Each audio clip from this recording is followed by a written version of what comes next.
remember the exact moment I stopped waiting for them to see me, though I wouldn't have called it that at the time. I would have called it a Tuesday. November, maybe. The kind of day where the kitchen light feels too bright and the coffee tastes like it's trying to apologize for something.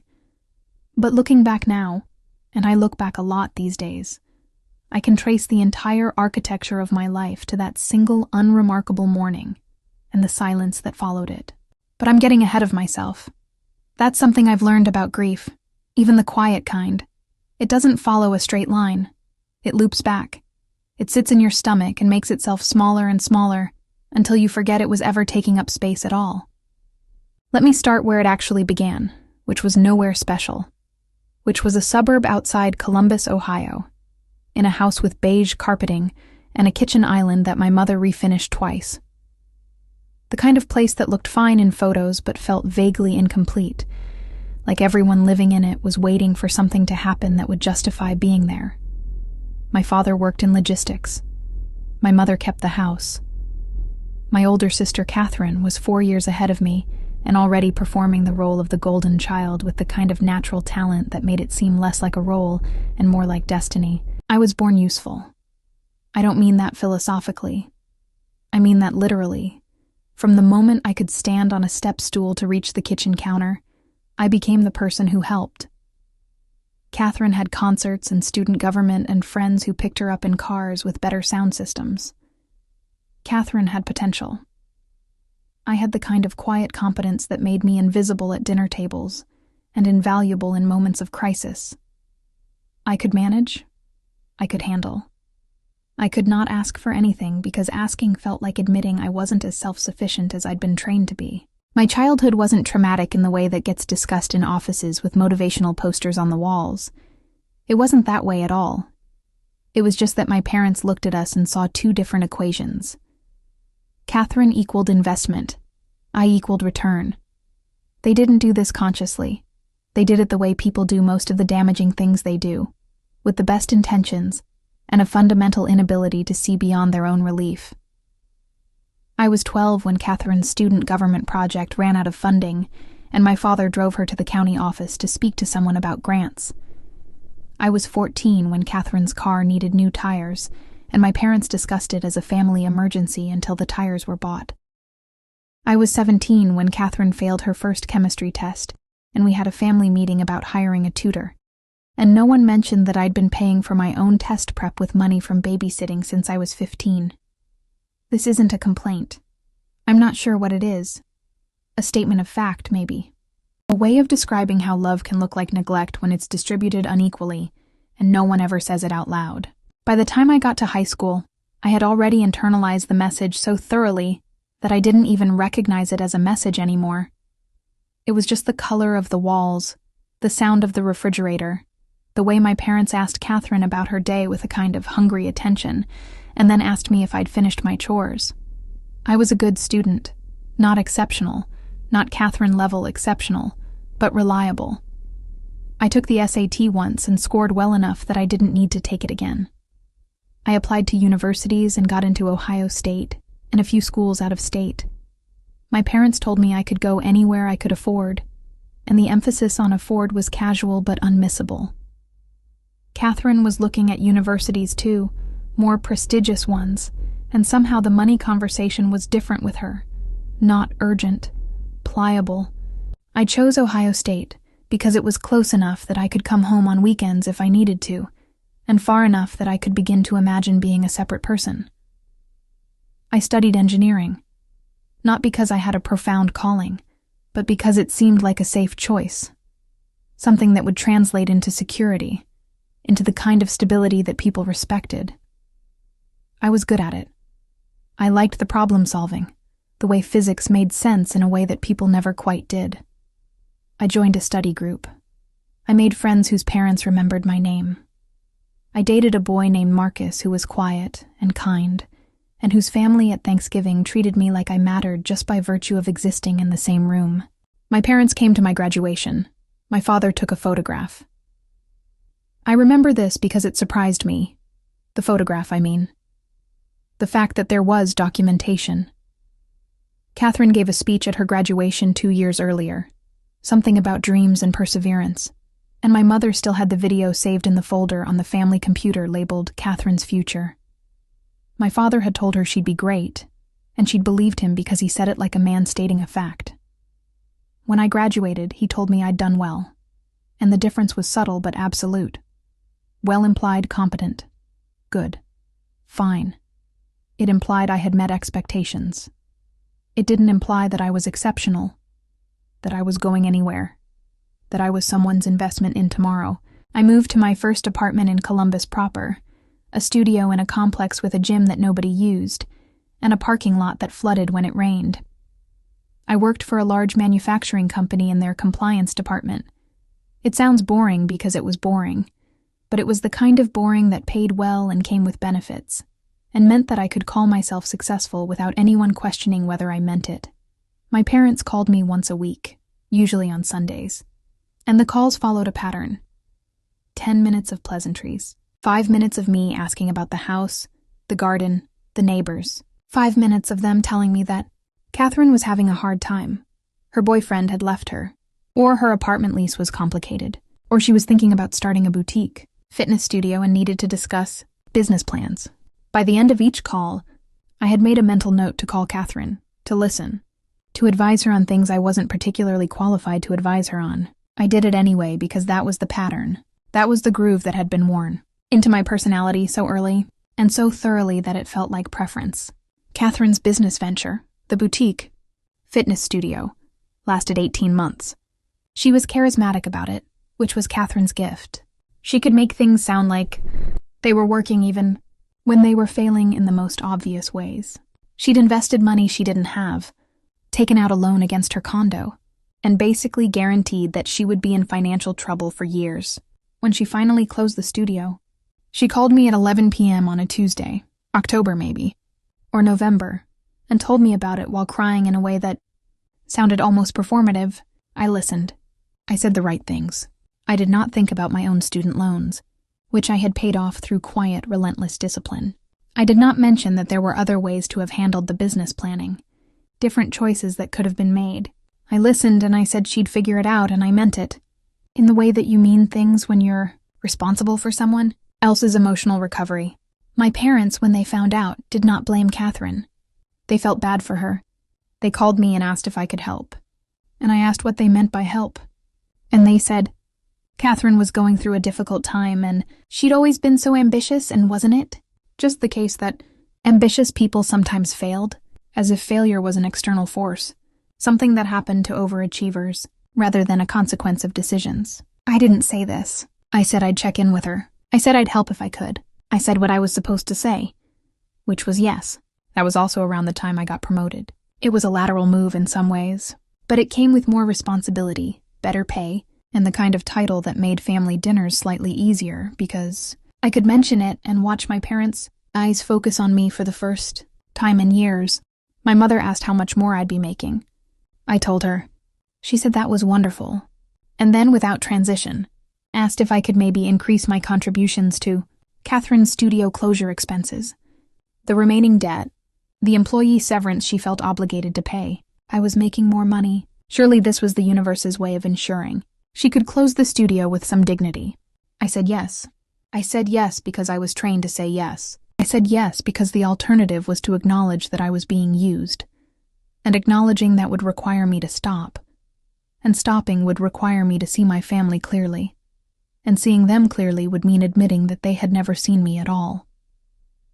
It was easier to say yes. The money I gave Catherine totaled about $8,000. I don't remember the exact amount because I've spent years trying not to think about it as a concrete number.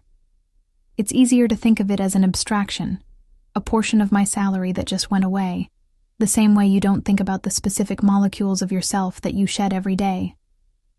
But it was $8,000 that could have gone toward a house down payment, or a car, or just sitting in my account as a reminder that I had earned something and gotten to keep it. Instead, it went to my sister's failed business, and my parents acted as if I'd done something noble, something that proved I loved them. Love. That's what they called it. That's what the entire structure was built on. I love you so much, my mother said when she asked me to help with Catherine. I know you do, when I said yes. It was a currency I'd been taught to spend without thinking about whether I had any left. It was a currency that, I would later understand, was only supposed to flow in one direction, from me outward, endlessly replenishing, never requiring reciprocity. I was 26 when I applied for jobs outside Ohio. Not because I had decided to leave, but because the job in question came with a significant salary increase and relocation assistance, and it was in Raleigh, North Carolina, far enough away that I could frame the move as a career advancement rather than an escape. It was for a healthcare organization, a large one, and they needed someone with compliance expertise who could also think about process optimization. I was almost overqualified, which is what they told me in the interview, which I learned early on is corporate speak for, "You will be paid less than you should be, but we'll make you feel important about it." I accepted the job. I told my parents on a phone call on a Sunday, 3 weeks before I was supposed to move. I told them clearly. I said I was moving to Raleigh in 3 weeks. I said it was a great opportunity. I said I was excited. I waited for them to respond. There was a pause. My mother said that was nice. My father asked who was helping me move. I said I was hiring movers. He said that seemed expensive. My mother asked about the apartment and whether I'd found a safe neighborhood. And the conversation went on in the way that these conversations go on when the person is delivering information they've decided is important, but the listeners are not quite processing it as real. Catherine didn't respond to my text about the move for 4 days. When she did, she said wow, and asked if I'd found anything for her to tell her friends about me. She meant this kindly. She meant this as a way of bragging about me, which was her way of claiming ownership. That's when I realized the announcement I'd made, the thing I thought was a beginning of something, was being heard by everyone else as a detail in Catherine's life. She'd gotten to tell people her sister was moving. That was the part that mattered. I moved on a Thursday in late July 2017. It was hot in Raleigh in a way that was different from Ohio. Wet, oppressive, the kind of heat that made you feel like you were always one step behind your own breathing. My apartment was small, a 1-bedroom in a complex that actually had amenities that were used, where the parking lot didn't flood. I bought a bed. I bought dishes. I bought a coffee maker that was significantly better than any coffee maker I'd ever owned, and I made a cup of coffee in it the morning after I moved and sat on my small balcony and felt something that I didn't recognize at first. It took me several minutes to understand that what I felt was peace. I called my parents from my car on the drive down and left a voicemail because they didn't answer. They didn't call back until a week later, and the call was brief. My mother asked if the apartment was nice. I said it was. My father asked if I had found a grocery store. I said I had. They said I should call more often. I said I would. I didn't, particularly. I called once every 2 weeks, and the calls followed the same pattern they always had. Brief pleasantries, followed by an update on Catherine, followed by the unstated expectation that I would handle something, or fix something, or be available for something, except I didn't handle things anymore. There was distance between me and Ohio now. Not just physical distance, but the kind of distance that comes with having built a life somewhere else. I went to work. I learned the systems. I went to the grocery store and bought things I wanted to eat. I went to a coffee shop on Saturday mornings and read books without guilt. Nobody in North Carolina knew that I was useful. They didn't know that I could be relied upon to sacrifice my own comfort for someone else's stability. They didn't know about Catherine, or my parents' particular way of asking for help while pretending to ask about my day. To everyone here, I was just a person. A person with a job and an apartment and the quiet satisfaction of paying my own way. I was promoted again 18 months later. The promotion came with more money, which I found myself not spending the way I thought I would. I didn't go on vacations or buy expensive clothes. Instead, I bought things for my apartment, and I ate well, and I saved money. And slowly my bank account became something tangible. a representation of all the years I'd learned to want nothing so that I could give everything. It was an anchor. It was proof that I had taken up space, and that space had value. My parents, when I told them about the promotion, did not ask how much more I was making. They seemed to have moved past the assumption that my increased salary was communal property. Instead, my mother asked if I was dating anyone, and when I said no, she asked why, as if dating was a task I should be working toward. My father asked if the job was stressful. I said no more than any job. They said that was good. They didn't ask about the work itself, about what I was proud of, about what I was building. Catherine, when she found out, seemed diminished by it in a way that was palpable. She called me and said congratulations in a way that sounded like sympathy. She said she was proud of me, and there was something underneath that statement that sounded like resentment. She'd been quiet the last few times I'd called, dealing with something, a relationship, a financial issue, always something. She said she might lose her condo. She said she didn't know what she was going to do. She said things were really hard and nobody understood. Nobody except me, the implication was. Nobody except the person who always figured things out. I didn't offer money this time. I offered to listen, and I listened, and I gave her advice that she didn't follow, and I said the right things, but I didn't offer money. I could feel her disappointment on the phone line. I could feel my parents' disappointment when I told them I couldn't help with Catherine's housing situation because I was focusing on my own financial goals. They said this was unlike me. They said I was being selfish. They said Catherine really needed me right now, and I said no. I remember saying it. I remember the silence that followed. I remember my mother's voice, small and confused, asking me to repeat myself. I remember saying no again, more clearly, and I remember the feeling it gave me. Not relief, not yet, but something like the beginning of relief. Like the moment before a door opens and you realize you've been standing in front of it for years, just waiting for permission to walk through. That was late 2018. I was 29. I was still living in North Carolina, still going to the same coffee shop on Saturday mornings, still reading books and eating well and maintaining the kind of life that was mine in a way that nothing had been before. The conversation with my parents unsettled them in a way that was almost visible, even through the phone. My refusal had introduced a new element into the dynamic, the possibility that I might not say yes next time. They tested it. They called a few weeks later asking if I could come home for Thanksgiving. I said no. I was going to stay in Raleigh this year. They asked why. I said I had made plans. They asked what plans. I said I was working on building my own traditions.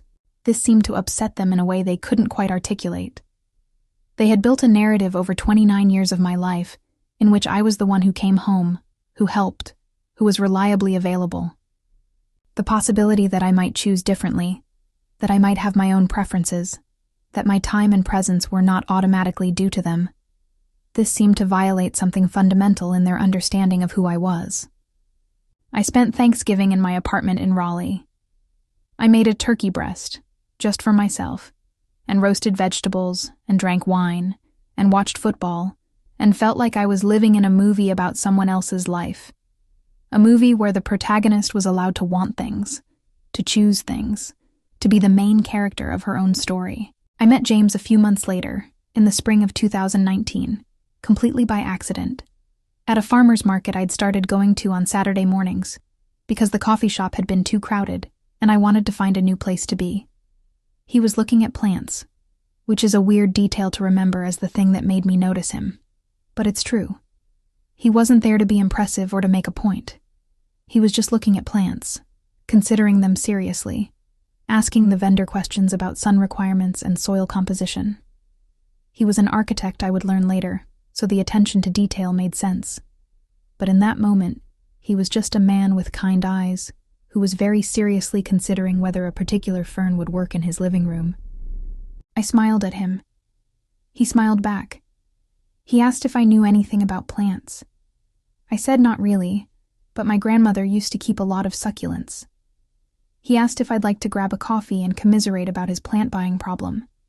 I said yes. The coffee turned into lunch, turned into a phone number. The phone number turned into dinner. Dinner turned into a partnership, which is different from what I'd experienced before. James was not interested in being my solution or in me being his. He was interested in being alongside me, in building things together, in the kind of mutual regard that I had assumed was a myth that people told themselves. He had his own apartment, his own career, his own family stuff that he was working through. He didn't ask me to fix anything, or manage anything, or sacrifice anything. He asked me what I wanted for dinner, and what kind of coffee I liked, and whether I'd want to go see a movie on Friday. These seemed like small things, but they were revolutionary to me because no one had ever asked what I wanted before.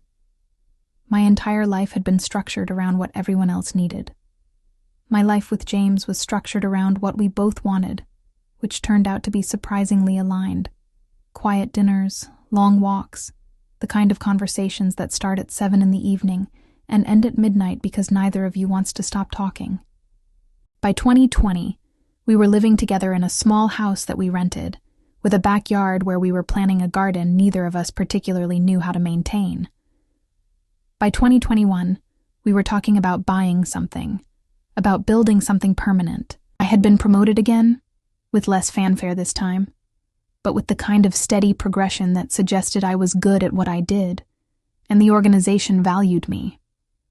I was making more money than I'd ever made. I was spending it on a life I had chosen, rather than on managing crises I hadn't created. My relationship with my parents had become distant, but not hostile. We had a rhythm now. I called once a month. They told me about the house, the garden, the neighborhood drama. They asked briefly about work. They didn't ask about James much, even though I mentioned him. When I did mention him, my father would respond with something non-committal, and my mother would ask if we were getting married, as if that was the only reason to want to live with someone. I didn't answer that question. I didn't need their approval for my life anymore, and their lack of interest was almost a relief. I had stopped waiting for them to see me. Catherine was going through another reinvention. She had left the fitness industry and was now thinking about something involving children's parties, something about activities and planning and coordination. She was always thinking about something. She called me asking for advice, and I gave it to her. But I noticed that I was no longer carrying the weight of her success or failure as if it reflected on me. Her choices were hers. My choices were mine. This had never occurred to me before, this simple fact that we were separate people with separate consequences. In 2022, a cousin I hadn't spoken to in years posted a photo on Instagram. It was of my birthday celebration. James had taken me to a nice restaurant in Raleigh, and my cousin, who had moved to North Carolina a few years earlier, had surprised me by showing up.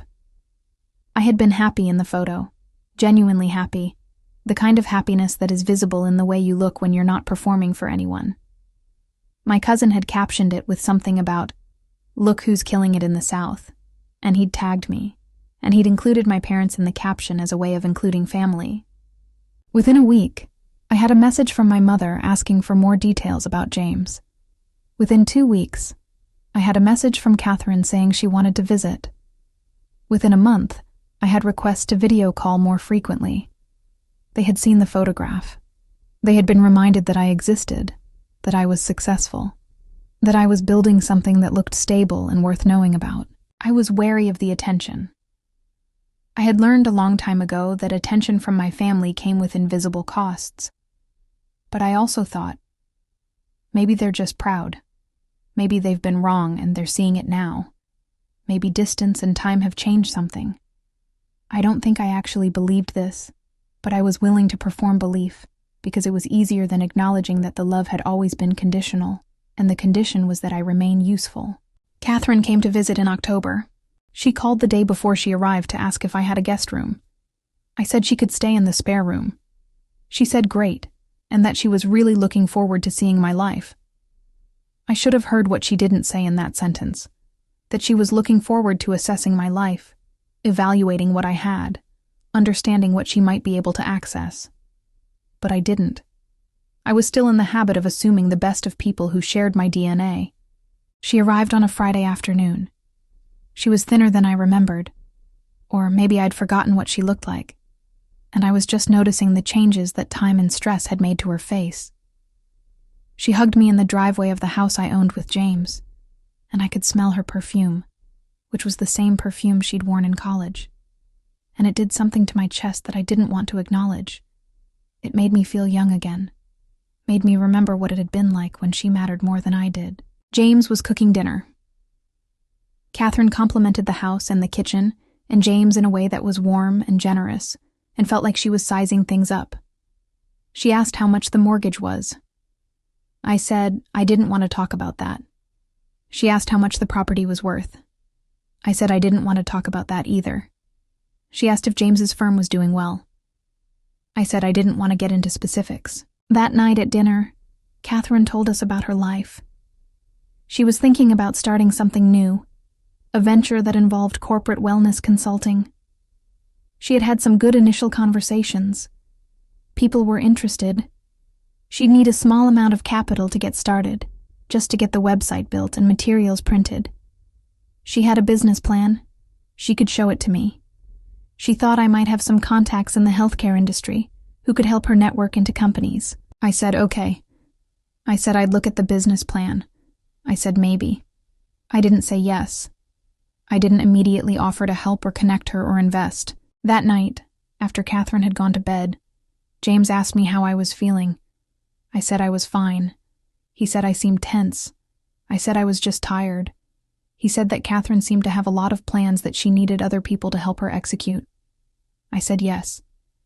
He said gently, carefully, in the way that James does things, like he's not trying to tell me what to think, but rather helping me see what I already knew. He said, "That's probably going to be a pattern, right?"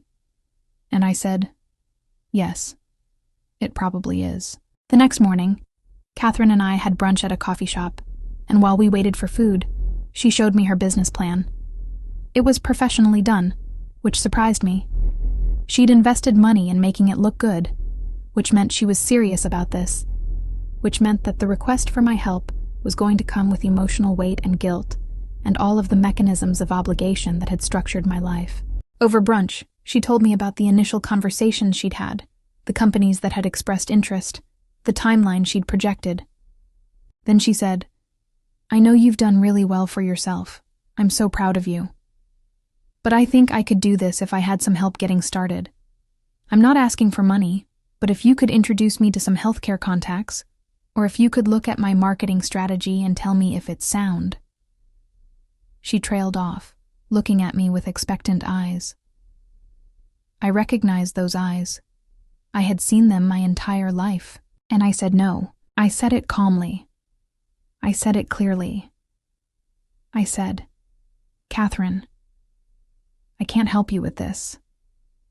I said it's not because I don't believe in you, or because I don't care about you, but because I spent 29 years of my life helping you, and I'm not going to spend the next 30 years of my life helping you too. I said I have my own life now, and I'm not willing to restructure it around your next venture. I said I love you, but this is not something I can do. I don't remember what Catherine's face looked like because I was looking at my coffee.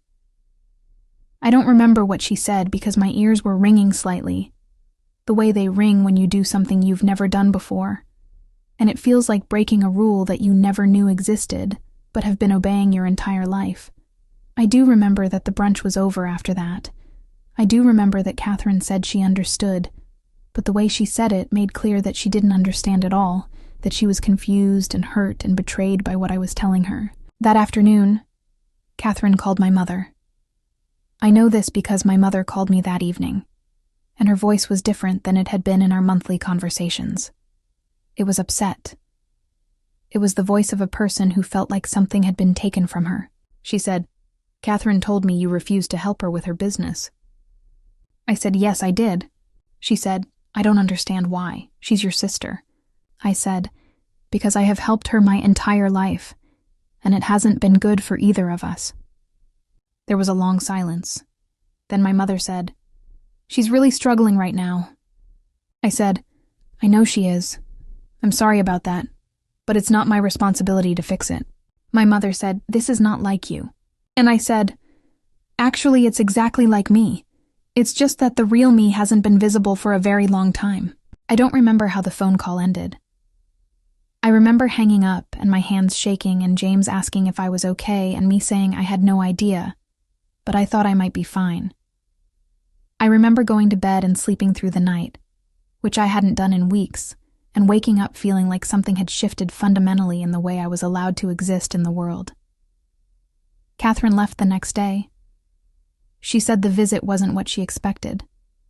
I said I was sorry about that, but I wasn't actually sorry. She asked if I was mad at her. I said I wasn't mad. I was just done. She asked done with what? I said done with being useful instead of being loved. And I think she heard that, maybe. Because her face changed, but I also don't think she knew what to do with it. After she left, I called my cousin, the one who had posted the photo. I told him what had happened. He said, yeah, that's why I live out here too. He said, our family has a particular way of using people and they don't even know they're doing it. They think it's love. He said, you're going to get a lot of pressure to go back to how things were. He said, don't. In the weeks that followed, my parents called more frequently. They asked when I was coming home for the holidays. I said I wasn't. They said they missed me. I said I missed them too, which was true, but I missed the idea of them more than the reality of them. They asked if I was still with James. I said yes. They asked if we were engaged. I said that wasn't their business. They asked if everything was okay. I said everything was fine, but they were not going to be able to access my life the way they used to, and if that meant we didn't talk as much, that was something they would have to accept. My father didn't respond well to this. He called and said I was being harsh. He said my mother was hurt. He said family was important, and I was acting like I was too good for it now. I said I wasn't too good for family. I was just not willing to destroy myself to maintain a particular family narrative anymore. He said I was being dramatic. I said maybe, but I was done discussing it. He said he didn't want me to throw away my family over a business plan. I said I wasn't throwing away my family. I was throwing away the version of myself that I'd created to serve my family. We didn't speak for 3 months. It wasn't a dramatic silence. It wasn't like I refused to answer phone calls or responded coldly. It was just that I didn't call, and they didn't call. And in the space of that mutual non-calling, something happened. The pressure that had been running through my life since I was old enough to help Catherine with her homework just stopped. I had space. I had air. I had time that wasn't spoken for or promised or owed to anyone else. I got promoted again. I didn't tell my parents. I told James, and I told my cousin, and I told myself, and I felt the full weight of my own accomplishment without needing anyone else to validate it. I worked on the house. I planted a garden that didn't grow very well, but I didn't panic about it, and I didn't feel like I'd failed. James asked me to move in with him without the qualifier of, for now, or, let's see how it goes. He asked me to build something permanent with him. I said yes. In December, my father called. I saw it come through on my phone while I was at work, and I didn't answer. I called him back that evening, from my home, with James in the next room if I needed him. My father asked how I was. I said I was well. He asked about work. I said it was good. He asked about James. I said James was good too. He said, your mother and I have been thinking about things, and we owe you an apology. I didn't say anything. He continued. He said they had been unfair, looking back. He said they had put a lot of responsibility on me. He said they had expected things from me that they shouldn't have. He said he wasn't sure how to fix it or if they could fix it, but he wanted me to know that he saw it now. I felt something in my chest, maybe hope, maybe just the muscle memory of wanting my father to understand. I said, I appreciate that. He said, do you think you can forgive us? And I said, "I don't know yet, but I think I can try." That was enough for now. That was something. It was an absolution, or restoration, or a return to the way things had been. It was just an acknowledgement from him that something had been wrong, that I had been treated unfairly, that my years of invisible labor had mattered, and the cost to me had been real. We started calling again, monthly, the same as before. But something was different. My parents didn't ask me for help anymore. They asked me about myself. They asked about my work, and they didn't immediately pivot to Catherine. They asked about James, and they seemed to mean it. My mother asked if I was happy, and when I said yes, she smiled into the phone in a way I could hear. Catherine and I didn't speak for a while longer. When we finally did, about 6 months later, when she called on my birthday, it was strained and careful. She congratulated me on turning 31. I thanked her. She said she hoped we could find a way to move forward. I said I hoped so too, but I also hoped she understood that the dynamic had to change. She said she didn't know how to change it. I said I wasn't sure either, but I wasn't going to be the one managing it anymore. We found a rhythm eventually, over the course of the next year and a half. It was different than before. It was slower, smaller, less fraught. Catherine became increasingly focused on her own life, on her own challenges, and I was no longer the supporting character in her narrative.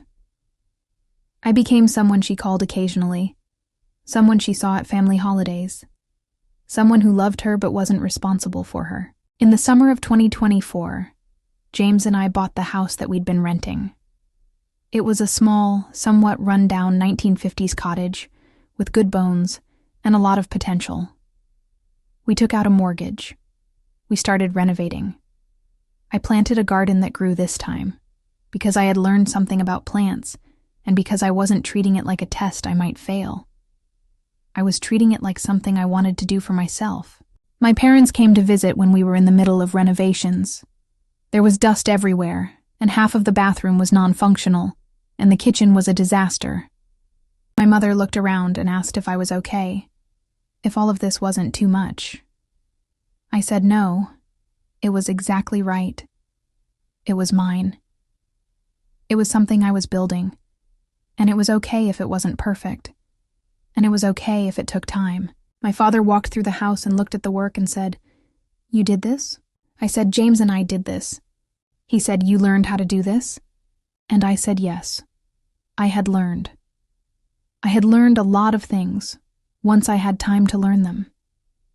I had learned how to want things without feeling guilty about it. I had learned how to say no without apologizing. I had learned that love could be quiet and mutual and not require sacrifice. I had learned that being useful was not the same as being valued, and being valued was not the same as being loved well. I had learned these things slowly, through distance and silence and the simple act of choosing myself. My mother walked through the kitchen and asked if I was happy. I said yes. She said good. I deserve that. And I think she meant it. I think my father meant it too when he said, "We're proud of you." And I believed him, because I was proud of myself. And that was something I had never felt before. Not accomplishment, which I'd felt plenty of times. Not the quiet satisfaction of being reliable, which had been the only form of self-worth I'd known. But actual pride in myself, in the life I had built, in the person I had become by refusing to be who my family needed me to be. Catherine called me a few weeks ago. She wanted to talk about something. I braced myself, but it turned out to be good news. She'd gotten a job, something stable, something in administration. She was doing okay. She said she'd been thinking about me a lot, and she wanted to say that she understood now why I'd had to step back. She said she'd realized how much she'd leaned on me, and how much it had cost me, and she was sorry. She said she was working on not doing that with her own kids. I said thank you. I said I was proud of her too. I said I hoped we could actually be sisters now, rather than her being a project and me being a resource. She said she'd like that. And that's where we are now. Not perfect, Not all reconciled. Not returned to what we were before, because that version was unhealthy and unsustainable. But moving forward, slowly, building something new that doesn't rely on me disappearing into usefulness. I'm 31 years old. I live in a house that my partner and I are rebuilding together. I have a job that pays well and that I'm good at, and I go to that job because I want to go to it, not because I need to earn the right to exist. I have a coffee shop that I go to on Saturday mornings, where the barista knows my name and asks how my week was. I have a life that is mine in a way that no life was ever mine before. Sometimes I think about that version of me, the one who was useful and invisible and always available. And I feel something between grief and gratitude. Grief for the years of not being seen, of not being valued for myself, but only for what I could provide. Gratitude that I found my way out of it, that I was brave enough, or desperate enough, or clear-eyed enough to say no to the people I loved most, to choose myself when everyone was telling me that choice was selfish. This is what I want you to understand. If you're still reading, if you're sitting somewhere recognizing yourself in this story, the people who love you should not require you to disappear. They should not ask you to sacrifice your own life for the stability of theirs. They should not measure your worth in terms of what you can do for them. And if they do, the problem is not with you. The problem is not that you're selfish or ungrateful or too good for your family. The problem is that you're being loved wrong, and you have the right to choose differently. It took me 31 years to believe that. It might take you less time, or more. But it's true regardless. You are not here to be useful. You are here to be yourself, fully and completely, and anyone who loves you will want that for you. Anyone who doesn't want that is not a person you owe your life to. They're just a person who taught you something about yourself that it took a long time to understand. I'm still learning what that means, what it looks like to live a life that's entirely mine. Some days I wake up and feel the ghost of obligation, the muscle memory of being available for crisis management or emotional labor. But then, I remember that I'm not responsible for anyone but myself and James, and the garden that I planted, and the house that we're building. And I feel something like peace, which is such a simple thing. But it took me 31 years to find it. That's the real story. Not the drama, not the confrontation, not the moment where I finally stood up for myself. The real story is the quiet aftermath. The months of simply being allowed to exist without apology. The satisfaction of paying my own way. The joy of building something with someone who wants to build it alongside me. Not in front of me or behind me or despite me, but with me. I don't know what will happen next. I don't know if my family will continue to change, or if we'll drift further apart, or if we'll find some middle ground that works for everyone. I don't know if James and I will get married or have kids or grow old in this house that we're rebuilding, but I know that I'll be okay regardless, because I have learned the most important lesson of all. I am enough. Not because I'm useful, not because I'm reliable, not because I make good money, or have a good job, or a good partnership, but just because I exist, and my existence matters. I think maybe that's what I should have been taught from the beginning. Maybe that's what we should all be taught, that our worth is intrinsic, that we don't have to earn the right to be loved, that being loved well means being seen fully. We could save so many people so much time if we could just learn that from the start, instead of spending decades unlearning the alternative. But we don't, usually. Usually we learn it the hard way, through distance and silence and the simple act of choosing ourselves when everyone else is telling us that choice is selfish. And if you're still in the phase where you're trying to be useful, where you're trying to earn love through availability, where you're disappearing yourself to make room for everyone else, I want to tell you something. You don't have to wait 31 years. You can start now. You can say no now. You can choose yourself now. It's scary, and it will hurt, and it will probably feel selfish for a long time, even though it's not. But on the other side of it is peace and autonomy, and the kind of love that doesn't require you to destroy yourself. That's the only message I have. That's the only thing I know for certain.